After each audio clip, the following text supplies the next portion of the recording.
यानंतर आणखी एक महत्त्वाची आणि मोठी बातमी बघूया। लंडनहून आणलेली बहुप्रतीक्षित वाघनखं आता साताऱ्याच्या वस्तू संग्रहालयात ठेवण्यात आलेली आहे। या संग्रहालयातील एक्सक्लुझिव्ह दृश्य एबीपी माझावर आपण आता पाहतो आहोत। मोठ्या प्रमाणावर इथं सजावट करण्यात आलेली आहे। थोड्याच वेळात मुख्यमंत्री आणि उपमुख्यमंत्र्यांच्या उपस्थितीत भव्य दिव्य असा सोहळा पार पडणार आहे। दरम्यान श्वानाकडनं छत्रपती शिवरायांना सलामी देण्यात आलेली आहे। ही वाघनखं उद्यापासून सर्वसामान्य नागरिकांना पाहता येणार आहेत। सकाळी 10 ते 11 या वेळेमध्ये केवळ विद्यार्थ्यांना ही वाघनखं पाहण्याची परवानगी असेल आणि यासाठी केवळ 10 रुपयांचं तिकीट ठेवलं गेलेलं आहे।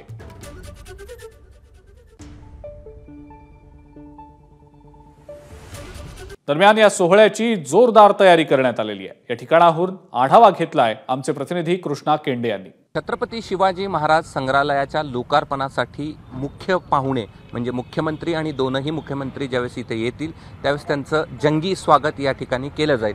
आता आपण पाहतो आहोत की हे सगळे मावळे आहेत आणि मावळ्याच्या वेशात असलेली ही सगळी मंडळी त्यांचं स्वागत करेल आणि पुढेही आपण पाहिलं तर 2 हत्ती या ठिकाणी उभा करण्यात आलेले आहेत आणि हा एकदम रंगारंग सोहळा या ठिकाणी आपल्याला पाहायला मिळणार आहे। आणि हेच वस्तुसंग्रहालय आहे ज्या ठिकाणी छत्रपती शिवाजी महाराजांची वाघनखं या ठिकाणी उद्यापासून सर्वसामान्य लोकांना पाहण्यासाठी खुली केली जाणार आहेत आणि त्याचाच लोकार्पण सोहळा या ठिकाणी काही वेळातच पार पडणार आहे आणि त्यासाठीची ही तयारी पूर्ण झालेली आपल्याला पाहायला मिळते आहे। आणि मावळ्यांच्या वेशात असतील ही सगळी मंडळी या ठिकाणी सज्ज आहेत पाहुण्यांचं स्वागत करण्यासाठी आणि छत्रपती शिवाजी महाराजांची जी वाघनखं आहेत ती या ठिकाणी काही तासांमध्ये सर्वसामान्य लोकांना म्हणजे उद्या सकाळपासूनच सर्वसामान्य लोकांना ती पाहायला मिळतील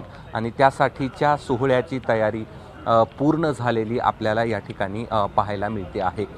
कॅमेरामन धनंजय दारुंटेसह मी कृष्णा केंडे, एबीपी माझा, सातारा।